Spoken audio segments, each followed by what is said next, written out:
আসসালামু আলাইকুম। আমি ডাক্তার মিজান বলছি। আশা করি সবাই ভালো আছেন। আজকে এই কাঁচা আমের গুণাগুণ নিয়ে কথা বলব।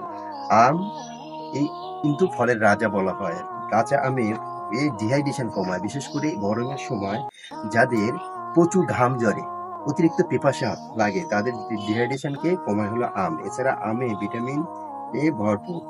কাঁচা আম খেলে মুখের স্বাদ বাড়ে এবং ভিটামিন সি এর অভাব পূরণ হয়। আপনারা জানেন কাঁচা আম ছাড়াও পাকা আমে কিন্তু প্রচুর ফাইবার থাকে, যার কারণে এই পাকা আম খেলে অনেক সময় দেখা যাচ্ছে আঁশ থাকার কারণে তার কনস্টিপেশন দূর হয়।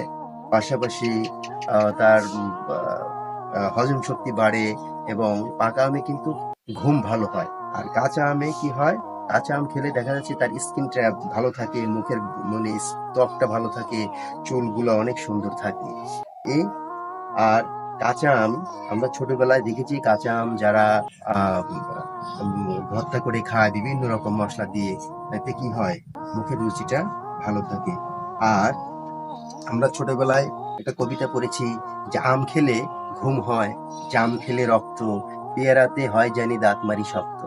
আসলেই আম খেলে কিন্তু ভালো ঘুম হয় এবং কাঁচা আম খেলে দেখা যাচ্ছে ভিটামিন সি এর অভাব পূরণ হয়। যাদের অনেক সময় দেখা যাচ্ছে যে ভিটামিন সি এর অভাব রয়েছে, সেটা ঘাটতিটা ফিল আপ করে। আবার অনেক সময় কেটে গেলে সেটাও কিন্তু এই আম এর কাঁচা আম খেলে ভিটামিন সি এর কারণে অনেক সময় ঘা শুকিয়ে যায়। ধন্যবাদ।